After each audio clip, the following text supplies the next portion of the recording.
കർത്താവിൻ്റെ പരിശുദ്ധ നാമം വാഴ്ത്തപ്പെടുമാറാവട്ടെ. ഒരിക്കൽ കൂടി നിങ്ങളുടെ മുൻപിൽ എത്തുവാൻ കർത്താവ് എന്നെയും സഹായിച്ചതിനായി ഞാൻ ദൈവത്തിന് നന്ദി പറയുന്നു. ദൈവത്തിൻ്റെ തേജസ് നമ്മിൽ വ്യാപരിച്ചാൽ നമ്മുടെ നിലവാരം മാറുവാൻ ഇടയായിത്തീരും.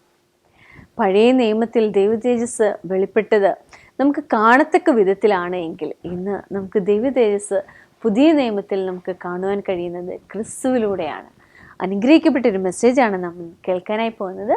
ശ്രദ്ധയോടെ കേട്ടാട്ടെ, മെസ്സേജിലേക്ക് പോകാം. ദൈവത്തിന്റെ തേജസ് വ്യാപരിച്ചാൽ ഞാൻ വിശ്വസിക്കുന്നത് ആ തേജസ് വ്യാപരിച്ച നിമിഷം മുതൽ നിങ്ങളുടെ നിലവാരം മാറുകയാണ്. തേജസ് വ്യാപരിക്കപ്പെട്ട ആളുകളോട് കർത്താവ് പറഞ്ഞത് നമുക്ക് ഇത് വളരെ വളരെ വളരെ റിലേറ്റഡാ പുതിയ നിയമമായിട്ട് കേട്ടോ. പെട്ടകം ചുമക്കുന്ന പുരോഹിതന്മാർ പഴയ നിയമത്തിൽ അക്ഷരീകമായ പെട്ടകമാണ് ചുമന്നതെങ്കിൽ ഞാനിന്ന് ചുമക്കുന്നത് അക്ഷരീക പെട്ടകമല്ല, സ്വർഗീയ പെട്ടകം എൻ്റെ അകത്തിരിക്കുകയാണ്. അതുകൊണ്ടാ സ്വർഗം പറഞ്ഞ് യോർദാനെ ചവിട്ടിയതുപോലെ ഇവിടെ ഏതിനെ ചവിട്ടിയാലും അതോടെ അതിന് ഇടപാട് കഴിയും. ഒരു ഹല്ലേലൂയ പറഞ്ഞാട്ടെ. ഞാനൊരു കാഴ്ച കാണുന്നത് പറയട്ടെ. ഈ ഹോള് മുഴുവൻ ദൈവത്തിന്റെ ഒരു അഗ്നി വളയം കിടക്കുന്നത് കാണാം. ഓ, കത്തുന്ന ചൂള പോലെ ദൈവ സാന്നിധ്യം ഈ ഹോളിനകത്ത് നിറഞ്ഞു നിൽക്കുക. യേശുവേ എന്ന് ഉറക്കെ വിളിച്ചോ. ഹല്ലേലൂയ. സൗരങ്ങളെ ഒന്ന് ശ്രദ്ധിക്കണേ. നമുക്ക് ഇസ്രായേൽ ജനത്തോട് ചോദിക്കാം, ഇസ്രായേലെ നിനക്ക് നീ എവിടെയാ താമസിക്കുന്നത്? അവൻ പറയും, ഞങ്ങൾ മരുഭൂമിയില്ല, പക്ഷേ ഞങ്ങളുടെ മുകളിൽ എന്തോ ഉണ്ട്, ദൈവ തേജസ് നിൽക്കുകയാ. ഒരു ഹല്ലേലൂയ പറഞ്ഞാട്ടെ. ഒരിക്കൽ ഞാൻ വേദപുസ്തകം വായിക്കുമ്പോൾ ഞാൻ ഒരിക്കൽ ഈ വാചകം ഒന്ന് തൊട്ടേച്ച് പോയത്, ഒന്നും കൂടെ തൊടേണ്ടത് ആവശ്യമാണ്.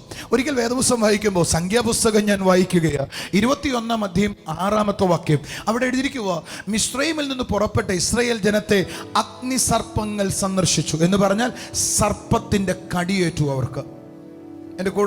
എൻ്റെ കൂടെ ഉണ്ടോ? ഒരു ഹല്ലേലൂയ പറയാവോ? ഞാനിന്ന് ഒരു തമാശ രീതിയിൽ ഒരു വാചകം പറയട്ടെ. ആ സർപ്പങ്ങളെ വിളിച്ചൊരു ചോദ്യം ചോദിക്കാം. ഈ മരുഭൂമിയിൽ ഇത്രയും നാൾ നിങ്ങൾ ഇല്ലായിരുന്നോ ഇവിടെ? അവർ പറയും, ഞങ്ങൾ നേരത്തെ ഇവിടെ ഉണ്ട്, മരുഭൂമി ഞങ്ങളുടെ സ്ഥലമാണ്. മരുഭൂമിയിൽ ആയിരിക്കുന്ന ഒരുത്തിനെ കൊല്ലുക എന്നുള്ള പരിപാടി ഞങ്ങൾക്ക് നേരത്തെ ഉള്ളതാ. അതെങ്ങനെയാ പിന്നെ വിശദീകരിക്കുന്നത്? ഒരുത്തൻ വരണ്ടിരിക്കുമ്പോഴേ അവനെ പാമ്പ് കടിക്കത്തുള്ളന്നേ. ഓ, ഈ മരുഭൂമി കയറിയാൽ തന്നെ കൊല്ലുക എന്നുള്ള പരിപാടി ആരുടെയാ? അവൻ്റെ ഇടപാടാ.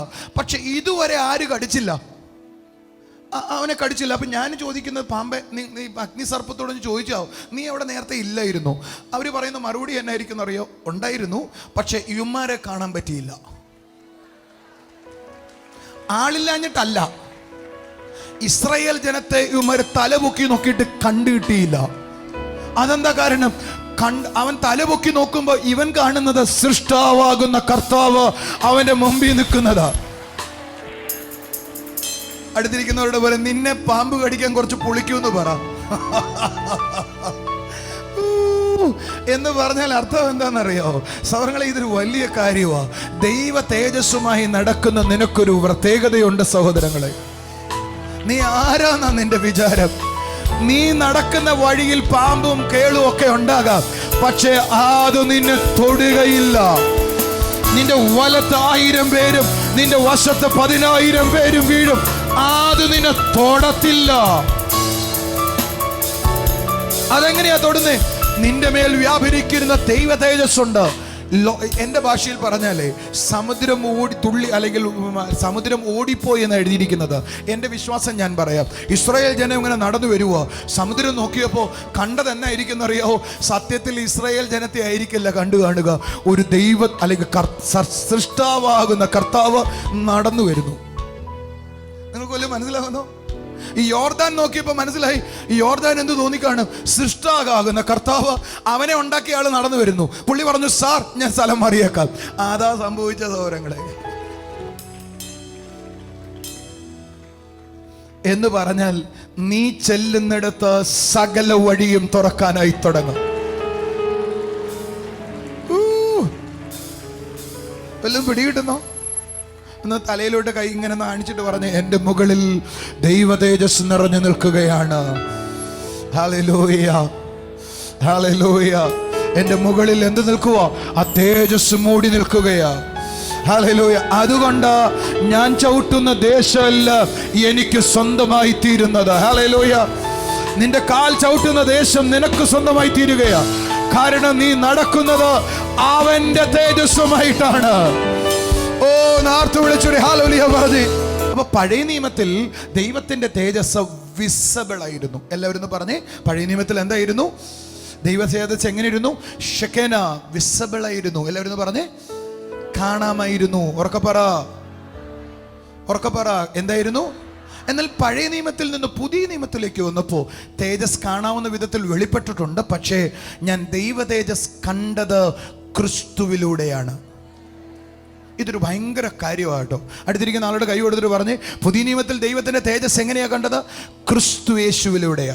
ഒരു വാക്യം നമുക്കൊന്ന് വായിക്കാം. എബ്രായ ലേഖനം 1:1 മുതലുള്ള വാക്യങ്ങൾ. ദൈവം പണ്ട് ഭാഗമായും വിവിധങ്ങളായിട്ടും പ്രവാചകന്മാർ മുഖാന്തരം പിതാക്കന്മാരോട് അരുളി ചെയ്തിട്ട് ഈ ആദ്യകാലത്ത് പുത്രൻ മുഖാന്തരം നമ്മളോട് അരുളി ചെയ്തിരിക്കുന്നു. അവനെ താൻ സകലത്തിനും അവകാശിയാക്കി വെച്ചു. അവൻ മുഖാന്തരം സകലത്തെയും ലോകത്തെയും ഉളവാക്കി. ഇനി അടുത്ത വാചകം വായിക്കാവോ? അവന്റെ തേജസ്സിന്റെ പ്രഭയും തത്വത്തിന്റെ മുദ്രയും. അപ്പൊ യേശു കർത്താവിനെ കുറിച്ചിട്ട് എബ്രായ ലേഖകൻ പറയുക, അവൻ ആരാണ്? അവൻ തേജസ്സിന്റെ പ്രഭയാണ്. ഒരു ഹല്ലേലൂയ പറയാവോ? യേശു ആരാണെന്നാ പറഞ്ഞേ? ദൈവ തേജസ്സിന്റെ പ്രഭയാണ്. എല്ലാവരും പറഞ്ഞേ, ദൈവ തേജസ്സിന്റെ പ്രഭ. ഒന്നും കൂടെ പറ, ദൈവ തേജസ്സിന്റെ പ്രഭ. നിങ്ങൾ അവിടെ ആ വാചകം വെച്ചുകൊണ്ട് ഒരു വാക്യത്തിലേക്ക് ഇങ്ങോട്ട് വരാം. യോഹന്നാൻ എഴുതിയ സുവിശേഷം അതിന്റെ 1-ാം അധ്യായം 1-ാമത്തെ വാക്യവും 2-ാമത്തെ വാക്യവും. ആദിയിൽ വചനമുണ്ടായിരുന്നു, വചനം ദൈവത്തോടു കൂടെയായിരുന്നു, വചനം ദൈവമായിരുന്നു, അവൻ ആദിയിൽ ദൈവത്തോടു കൂടെയായിരുന്നു. ഇത് വചനം എന്ന് പറയുന്ന ആരാന്നറിയാവും നിങ്ങൾക്ക്? അത് ദൈവം, യേശു കർത്താവ് അല്ലേ? അവൻ ആരോട് കൂടെയായിരുന്നു എന്ന് പറഞ്ഞ്? ദൈവത്തോട് കൂടെയായിരുന്നു. ഇനി അതിൻ്റെ 14-ാമത്തെ വാക്യത്തിലേക്ക് ഒന്ന് വരാം. 14-ാമത്തെ വാക്യം, ആ വാക്യം ഒന്ന് വായിച്ചാട്ടെ. ഇത്രയും വായിച്ചു പോയാലേ ഒക്കത്തുള്ളേ. വചനം ജഡമായി തീർന്നു, കൃപ ആരോട് കൂടെ ഉണ്ടായിരുന്നതാ? ഉറക്കപ്പറ, ആരോട് കൂടെ ഉണ്ടായിരുന്ന ഈ വചനം? ദൈവത്തോട് കൂടെയായിരുന്നു, ദൈവമായിരുന്നവനായിരുന്നു. അടുത്ത വാചകം ഒന്ന് വായിച്ചേ. വചനം ജഡമായി തീർന്നു, കൃപയും സത്യവും നിറഞ്ഞവനായി ഞങ്ങളുടെ ഇടയിൽ പാർത്തു. അതിൻ്റെ കൂട്ടത്തിലുള്ള വാക്യം നമ്മൾ സാധാരണ വായിക്കാറില്ല, അതുകൊണ്ട് വായിച്ചാട്ടെ. അടുത്ത വാചകം, ഞങ്ങൾ അവൻ്റെ തേജസ്സിനെ പിതാവിൽ നിന്നുള്ള ഏകജാതന്റെ തേജസ്സായി കണ്ടു. അപ്പൊ യേശു ഈ ഭൂമിയിൽ വന്നപ്പോ ശിഷ്യന്മാർക്ക് എന്ത് കാണാൻ പറ്റി? പിതാവിന്റെ തേജസ് യേശുവിലൂടെ വെളിപ്പെട്ടു വരുന്നതവർ കണ്ടു. കൂടെ പറ, ഒരു ഹല്ലേലൂയ പറ. ഈ പാട്ട് നിങ്ങൾ മിസ്സാകരുത്. അടുത്ത ആഴ്ച ഒന്നും പിന്നെ പറയും നിങ്ങൾക്ക് പിടികിട്ടാതായി പോവും. എൻ്റെ കൂടെ ഉണ്ടെങ്കിൽ ഒരു ഹല്ലേലൂയ പറഞ്ഞാട്ടെ. ശ്രദ്ധിച്ചോ ഞാൻ പറഞ്ഞത്? എന്താണ്? ഈ പിതാവ് യേശു കർത്താവ് ഈ ഭൂമിയിൽ വെളിപ്പെട്ടപ്പോൾ അതാരുടെ തേജസ് ഈ ഭൂമിയിൽ വെളിപ്പെട്ടതുപോലെയായിരുന്നു? പിതാവിൻ്റെ തേജസ് ഈ ഭൂമിയിൽ വെളിപ്പെട്ടതായിരുന്നു. ഇത്രയും ക്ലിയർ ആയി അല്ലേ? കരമുയർത്തി ഹല്ലേലൂയ പറഞ്ഞാട്ട്. ഇനി ഒരു വാക്യത്തിലേക്ക് വരാം. യോഹന്നാന്റെ സുവിശേഷം 10-ാം അധ്യായം 30-ാമത്തെ വാക്യവും 37-ാമത്തെ വാക്യവും 38-ാമത്തെ വാക്യവും. 30-ാമത്തെ വാക്യം ഞാൻ വായിക്കാം. യേശു പറഞ്ഞ വാചകമാ, ഞാനും എൻ്റെ പിതാവും ഒന്നാകുന്നു. ഒരു ഹല്ലേലൂയ പറഞ്ഞാട്ടെ. ആ തേജോമയനായ പിതാവിനെ നോക്കിയിട്ട് യേശു കർത്താവ് പറയുക, ഞാനും എൻ്റെ പിതാവും ഒന്നാകുന്നു എന്ന് പറഞ്ഞാൽ യേശു കർത്താവ് ഈ ഭൂമിയിലായിരുന്നപ്പോൾ അവൻ്റെ തേജസ്സിൻ്റെ പ്രഭയായിരുന്നു അവൻ. ഒരു ഹല്ലേലൂയ. ഇനി അതിൻ്റെ 37-38 വാക്യങ്ങൾ വായിക്കാം. ഞാൻ എൻ്റെ പിതാവിൻ്റെ പ്രവൃത്തി ചെയ്യുന്നില്ല എങ്കിൽ എന്നെ വിശ്വസിക്കേണ്ട, ചെയ്യുന്നുവെങ്കിലോ എന്നെ വിശ്വസിക്കാതിരുന്നാലും പിതാവ് എന്നിലും ഞാൻ പിതാവിലും എന്ന് ഗ്രഹിച്ച് അറിയേണ്ടതിനെ പ്രവൃത്തിയെ വിശ്വസിപ്പേൻ. ഇനി ഞാൻ പറയുന്ന കാര്യങ്ങൾ ശ്രദ്ധിച്ചാട്ടെ. ദൈവം യേശുവിനെ ഈ ഭൂമിയിൽ അയച്ചപ്പോൾ അതാരുടെ തേജസ്സിൻ്റെ പ്രഭയായിരുന്നു? പിതാവിൻ്റെ തേജസ്സിൻ്റെ പ്രഭയായിരുന്നു. ആ പിതാവിൻ്റെ തേജസ്സിൻ്റെ പ്രഭ ഈ ഭൂമിയിൽ മാനിഫെസ്റ്റഡ് ആയത് അവിടെയാ. ഈ സ്ഥലം മനസ്സിലാക്കണം കേട്ടോ. എൻ്റെ കൂടെ ഉണ്ടെങ്കിൽ ഒരു ഹല്ലേലൂയ പറഞ്ഞു. ഒന്നും കൂടെ ഞാൻ ആവർത്തിക്കാവേ. യേശു ഭൂമിയിൽ വന്നപ്പോൾ ആരുടെ തേജസ്സിൻ്റെ പ്രഭയായിരുന്നു അവൻ? ഉറക്കപ്പറ. ഒരിക്കൽ തേജസ് കണ്ണുകൊണ്ട് കാണാമായിരുന്ന, തിളങ്ങിയിരുന്ന, മേഘം പോലെ വെളിപ്പെട്ടിരുന്ന ആ തേജസ്സിൻ്റെ പ്രഭയായിരുന്നു ആര്? യേശു കർത്താവ്. എവിടെയായിരുന്നപ്പോ? ഈ ഭൂമിയിലായിരുന്നപ്പോ. ഒരു ഹല്ലേലൂയ പറഞ്ഞാട്ട്. എന്നാൽ ആ തേജസ് അവനിൽ മാനിഫെസ്റ്റഡ് ആയത്, ഇതാണ് ഏറ്റവും വലിയ കാര്യം കേട്ടോ. ആ തേജസ് അവനിൽ വെളിപ്പെട്ടത്, വേദപുസ്തകം പറയുക, ദൈവം തൻ്റെ പ്രവൃത്തികളിലൂടെയാണ് ആ തേജസ്സിനെ തൻ്റെ ജനത്തിന് വെളിപ്പെടുത്തിയത്. ഭയങ്കരവാ. അപ്പൊ എന്ന് പറഞ്ഞാൽ യേശു കർത്താവിലൂടെ ദൈവം ചെയ്ത പ്രവൃത്തികളിലൂടെ ആയിരുന്നു ദൈവത്തിന്റെ തേജസ് ഈ ഭൂമിയിൽ മാനിഫെസ്റ്റഡ് ആകാനായി തുടങ്ങിയത്. ഈ പാട്ട് നിങ്ങളുടെ തലയിൽ കയറിയില്ലെങ്കിൽ ഒരുവിധ കാര്യങ്ങളൊന്നും മനസ്സിലാകത്തില്ല. ജിജോയം പറഞ്ഞു പിടികിട്ടുന്നുണ്ടോ? ദൈവത്തിന്റെ തേജസ് യേശുവിലൂടെയാണ് വെളിപ്പെട്ടത്. അത് എങ്ങനെയാണ് വെളിപ്പെട്ടത്? ഒന്ന്, പ്രധാനമായി 4 കാര്യങ്ങൾ. ഒന്നേ നമ്മൾ ഇന്ന് തൊടുന്നുള്ളൂ. ഒന്ന്, ദൈവത്തിന്റെ തേജസ് യേശുവിലൂടെ വെളിപ്പെട്ടത് അത് അവനിലൂടെ വെളിപ്പെട്ട പ്രവൃത്തികളിലൂടെയായിരുന്നു. എൻ്റെ കൂടെ ഉണ്ടെങ്കിൽ ഹല്ലേലൂയ പറഞ്ഞാട്ടെ. എന്ന് പറഞ്ഞാൽ അർത്ഥം എന്താ? യേശു ചെയ്ത പ്രവൃത്തികളിലൂടെ അവൻ്റെ തേജസ് മറ്റൊരാൾക്ക്, അല്ലെങ്കിൽ ദൈവത്തിൻ്റെ ഗ്ലോറി, ദൈവത്തിൻ്റെ മഹത്വം മറ്റാളുകൾക്ക് വെളിപ്പെട്ടു വന്നു. ഇത്രയും പിടികിട്ടി വരുന്ന കരമുയർത്തി പറഞ്ഞ് എന്നോടൊപ്പം പറഞ്ഞ്, യേശുവിലൂടെ വെളിപ്പെട്ട ദൈവപ്രവർത്തികളിലൂടെ പറഞ്ഞാട്ടെ, യേശുവിലൂടെ വെളിപ്പെട്ട ദൈവപ്രവർത്തികളിലൂടെ ദൈവ തേജസ് സകലരും അറിയാൻ തുടങ്ങി, അല്ലെങ്കിൽ ദൈവത്തിൻ്റെ ഗ്ലോറി സകലരും അറിയാൻ തുടങ്ങി. ഒരു ഹല്ലേലൂയ പറഞ്ഞാട്ട് ഒന്നും കൂടെ ഒന്ന് പറഞ്ഞോ, നിങ്ങളുടെ തലയിൽ അത് ഇരിക്കട്ടെ. ഒന്ന് പറഞ്ഞ്, ദൈവത്തിന് യേശുവിലൂടെ വെളിപ്പെട്ട ദൈവപ്രവർത്തികളിലൂടെ എന്ത് വെളിപ്പെടാൻ തുടങ്ങി? ദൈവം മഹത്വം വെളിപ്പെടാൻ തുടങ്ങി, ദൈവത്തിൻ്റെ ഗ്ലോറി വെളിപ്പെടാൻ തുടങ്ങി, അല്ലെങ്കിൽ ദൈവത്തിൻ്റെ തേജസ് വെളിപ്പെടാൻ തുടങ്ങി. നിങ്ങൾക്കത് 2 എക്സാമ്പിൾ പറയുമ്പോൾ പിടികിട്ടുവേ. എൻ്റെ കൂടെ ഉണ്ടോ? ഒരു ഹല്ലേലൂയ പറയാമോ? ശബ്ദം ഹല്ലേലൂയ പറയാമോ? നോക്കാം. ഒരിക്കൽ യേശുവിൻ്റെ അടുക്കൽ ഒരു കുരുടനായ മനുഷ്യൻ വന്നു. ആ കുരുടനായ മനുഷ്യനെ കുറിച്ച് 9-ാം അധ്യായം 2 മുതലുള്ള വാക്യങ്ങൾ. യേശു കർത്താവിനോട് ചോദിച്ചു, ഇവൻ ജന്മനാൽ കുരുടനായത് എൻ്റെ കാരണം എന്താ? അമ്മയപ്പന്മാർ പാപം ചെയ്ത നിമിത്തമാണോ? യേശു പറഞ്ഞു, അല്ല, ഇവങ്കൽ ദൈവത്തിൻ്റെ പ്രവൃത്തി വെളിപ്പെടാനാ. വേറൊരു ട്രാൻസ്ലേഷൻ പറയുന്നത്, ഇവങ്കൽ ദൈവത്തിൻ്റെ മഹത്വം വെളിപ്പെടാനാണ്. എൻ്റെ കൂടെ ഉണ്ടെങ്കിൽ ഒരു ഹല്ലേലൂയ പറഞ്ഞാട്ടെ. അപ്പൊ ദൈവത്തിന്റെ പ്രവൃത്തിയെ യേശു വിളിച്ച വിളി അത് ദൈവത്തിന്റെ മഹത്വം എന്നാണ്. കൂടെ ഉണ്ടെങ്കിൽ കൈ അടിച്ചൊരു ഹല്ലേലൂയ പറഞ്ഞാട്ടെ. ഒരു വാചകം കൂടെ വായിക്കട്ടെ. നമുക്ക് എല്ലാവർക്കും അറിയാവുന്ന വാചകം. യോഹന്നാന്റെ സുവിശേഷം 11-ാം അധ്യായം 40-ാമത്തെ വാചകം. മറിയോടും മർത്തയോടും കർത്താവ് പറയുക, വിശ്വസിച്ചാൽ നീ ദൈവത്തിന്റെ മഹത്വം കാണും. എന്നതാ? വിശ്വസിച്ചാൽ നീ എന്നാ ചെയ്യാൻ തുടങ്ങും? ദൈവത്തിന്റെ ഗ്ലോറി കാണും. എങ്ങനെയാ ജിജോ ദൈവത്തിന്റെ ഗ്ലോറി ലോകം കണ്ടത്? മരിച്ച ലാസർ എഴുന്നേറ്റ് വന്നതായിരുന്നു ദൈവത്തിന്റെ തേജസ് വെളിപ്പെട്ടത്.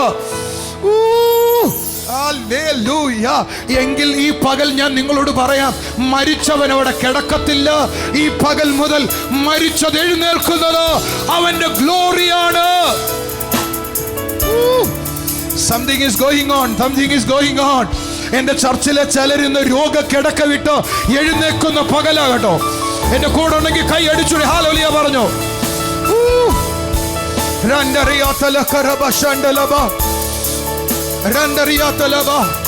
അടുത്ത ആഴ്ച എനിക്ക് തൊടണമെന്ന് ആഗ്രഹമുള്ളത്, ഒരിക്കൽ സീനായിയുടെ മുകളിൽ വെളിപ്പെട്ടത്, ഒരിക്കൽ സമാഗമന കൂടാരത്തിന് മേൽ വെളിപ്പെട്ടത്, ദൈവം അന്ന് കൂടാരത്തിൽ വെളിപ്പെട്ടത് ഇന്ന് വിശ്വസിക്കുന്ന സകലരിലേക്കും പകർന്നിട്ട് പറഞ്ഞു, നിങ്ങളിലൂടെ എന്റെ ഗ്ലോറി വെളിപ്പെടാൻ പോകുകയാ.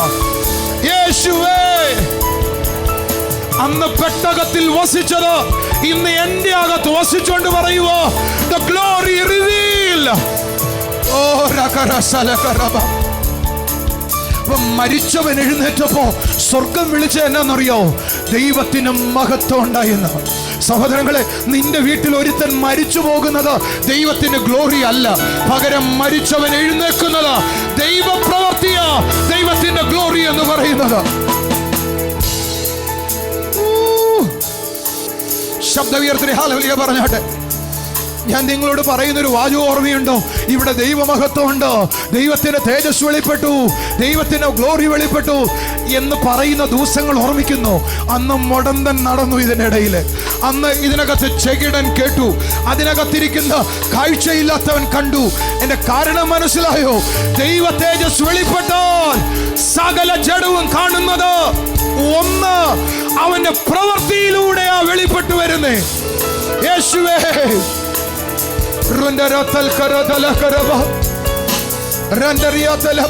ഒരു നിമിഷം ഇരുന്നേ. ഞാൻ ഒരിക്കൽ വിചാരിച്ചത് പഴയ നിയമത്തിൽ ഗ്ലോറി വെളിപ്പെട്ടു. ഈ പുതിയ നിയമത്തിൽ എന്താ ഗ്ലോറി കാണാത്തത്? പഴയ നിയമത്തിൽ ഗ്ലോറി കണ്ണിൽ കാണാമായിരുന്നു. എന്താ എന്നിട്ട് പുതിയ നിയമത്തിൽ കാണാത്തത്? പുതിയ നിയമത്തിലെ ഗ്ലോറി തന്റെ പ്രവൃത്തികളിലൂടെയാ ദൈവം വെളിപ്പെടുത്തുന്നത്. എന്റെ കൂടെ ഉണ്ടെങ്കിൽ ഹല്ലേലൂയ പറഞ്ഞാട്ടെ. അതുകൊണ്ടാ സ്വർഗം പറഞ്ഞ് സകല ജഡവും അന്ന് ദൈവത്തിന്റെ മഹത്വം കാണാനായി തുടങ്ങും. ഹല്ലേലൂയ. നിന്റെ അയൽവക്കക്കാരൻ കാണും, നീ താമസിക്കുന്ന ഫ്ലാറ്റിലുള്ളവർ കാണും, നിന്റെ കോളനിയിലുള്ളവർ കാണും, നിന്റെ സ്ട്രീറ്റിലുള്ളവർ കാണും, അവൻ ജാതീയനായാലും കാണും. അവൻ അവിശ്വാസിയാകട്ടെ വിശ്വാസിയാകട്ടെ, നിന്നിൽ ചലിക്കുന്ന ദൈവപ്രവൃത്തി കണ്ടിട്ട് അവൻ പറയും, ഇത് ദൈവം തന്നെയാകട്ടോ, ഇത് കർത്താവാണ്. നിന്റെ ജീവിതത്തിൽ വരുന്ന വ്യതിയാനം കണ്ടിട്ട് അവർ പറയാൻ പോകുകയാ, this is the glory, this is God, ഇത് ദൈവം തന്നെയാണ്. വിശ്വസിച്ചാൽ നീ ദൈവത്തിൻ്റെ മഹത്വം കാണുമെന്ന് യേശു പറഞ്ഞ ഇടത്തൊക്കെയും കർത്താവിൻ്റെ പ്രവൃത്തി നമുക്ക് കാണുവാനിടയായി തീർന്നു. പഴയ നിയമത്തിൽ പുകയായും തീയായും ഒക്കെ നാം കർത്താവിൻ്റെ ഗ്ലോറിയെ കാണുവാനിടയായപ്പോൾ പുതിയ നിയമത്തിൽ കർത്താവ് ചെയ്യുന്ന അത്ഭുത പ്രവൃത്തികളിലൂടെ, രോഗസൗഖ്യത്തിലൂടെ, നമ്മളുടെ ജീവിതത്തിൽ വരുന്ന അനുഗ്രഹത്തിലൂടെ നമുക്ക് ആ ദൈവത്തിൻ്റെ മഹത്വത്തെ കാണുവാനിടയായിത്തീരും. കർത്താവ് നമ്മളെ അതിനായി സഹായിക്കട്ടെ. നമ്മളെ കാണുന്നവർ കർത്താവിൻ്റെ മഹത്വം കൊണ്ട് നിറഞ്ഞവരെന്ന് പറയുന്ന വിധത്തിൽ കർത്താവിൻ്റെ നന്മ നമ്മളിൽ വ്യാപരിക്കട്ടെ. നമുക്കിനി ചില സാക്ഷ്യങ്ങൾ കാണാം.